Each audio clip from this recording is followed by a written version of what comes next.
So let's talk about Nigeria, Africa's oil producer, which has been extracting crude for more than 5 decades, yet the industry is rife with theft, vandalism, and spillages.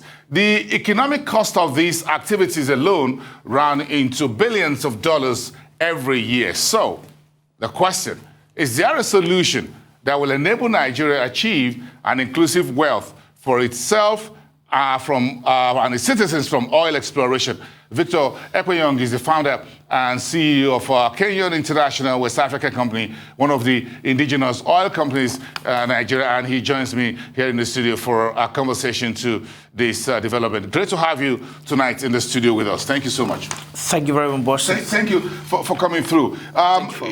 Is crude oil theft, spillages, vandalism, has it really become a lost battle for us? We've been fighting this for decades.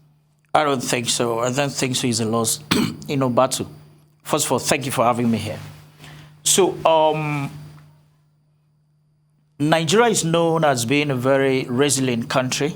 Nigeria is known to be solving problems, not just our problem. Nigeria is known to be taking other people's problem. You can remember the role that Nigeria play in apartheid. You can remember the role that Nigeria play in some of these African countries. Region. Yeah. The Ekpenyong and the rest, in Congo and the rest. Yeah. You can also remember when Ebola came into Nigeria, how we arrested the problem. So we have the capacity to fight any battle, any problem that we're having. But what we are seeing in oil and gas is just that we need more willpower, we need more engagement, we need more, we need to bring in the locals. Because if you take ownership of an equipment, if you take ownership of a property, when invaders will come or whosoever that want to come to take over your properties, you resist. But when you don't have anything to do with that property, when you think that that property doesn't belong to you, you will just be looking, even when others people come to steal what is kept very close to you, you won't want to do anything about it. So I don't think we have lost the battle. So what I think is that the government, the regulators need to engage the people that are closer to this installation more. Interesting how we can further reduce the incidence of oil spillage, like the recent one in Nembe Creek and all this. Yes, oil spillage happens everywhere in the world in the oil industry, but we seem to have it as a bit of a problem here. Yeah, just like during this morning, I was somewhere trying to discuss about this with some people. Nigeria is not left out when it comes to some incidents and some problem that is going on in oil and gas. And oil spillage can happen if there is an equipment failure or if there is a sabotage or external interference. So let me talk about the two sides of it: the equipment failure and the external interference. In the equipment failure, we as a country, from the regulators, we need to do more. That is when we can be able to solve some of this problem. If there is an industry recommended practices when it comes to oil and gas production and when it comes to maintenance of these asset and installation. And which I believe that a lot of companies are doing it in terms of first line, second line maintenance, taking care of the assets, and Nigerians and NNPC, oil companies, both local and international, spend billions when it comes to maintenance of all these things. So now there are some particular wells that is being left out. Those wells are the wells that are idle, the wells that are not in production. You see maybe a wells will be in production for some years, and maybe because there are a lot of water, a lot of gas, maybe there is not much of crude oil, will leave the well. Okay, we want to come and do workover, we want to change zone, do perforation or whatsoever. So when those wells is being left idle, those wells is being left unattended to, there is tendency for people to invade those wells, try to see what to steal and what to take out from the well. At the process of doing that, there may be a blowout. And that is what we have been facing in this industry. We have been tackling that in some installation, in some NOCs, because this happens most in NOCs. So what we come to advise our customers is this. If you have a well that is idle, there has to be a plan. And that plan must come from regulators. What are they going to do? They're going to say, okay, we need to develop a robust plan for idle well management.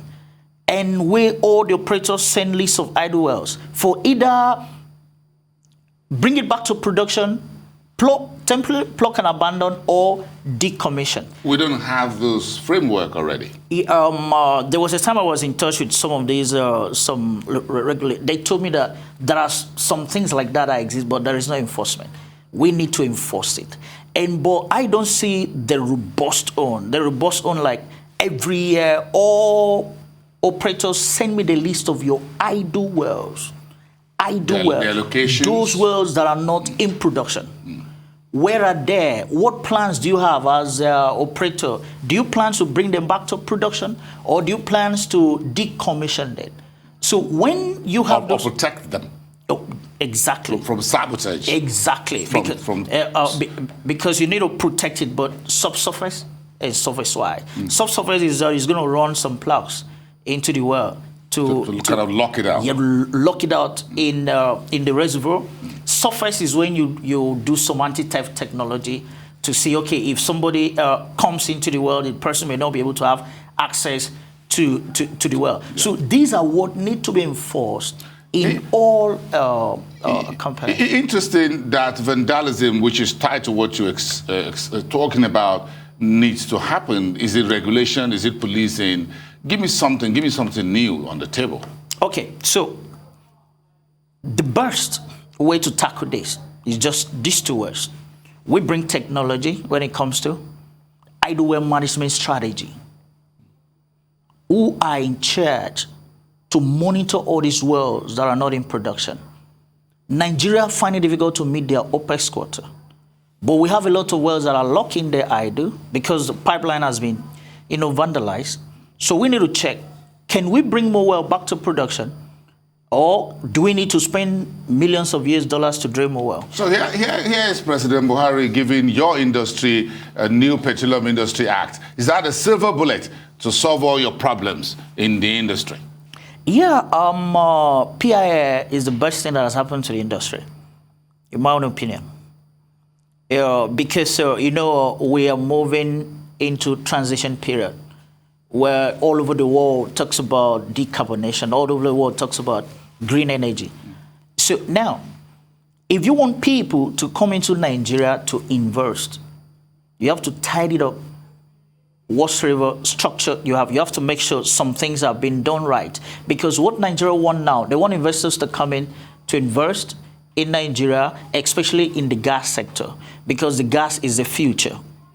So for you to assure the investors of his return to investment, there has to be a legal framework. There has to be something that when the investors come to see, okay, if I bring my money into this country, there is a legal framework, there is, transparency that will guarantee my return of investment. I think that is what... If I just sum it up, so everything still come back to area of regulation and oversight and supervision in the industry. Exactly. Thank you so much for sharing your industry experience with us. Thank you so much for your time. Victor Ekpenyong, founder and CEO at Kenyon International West Africa Company.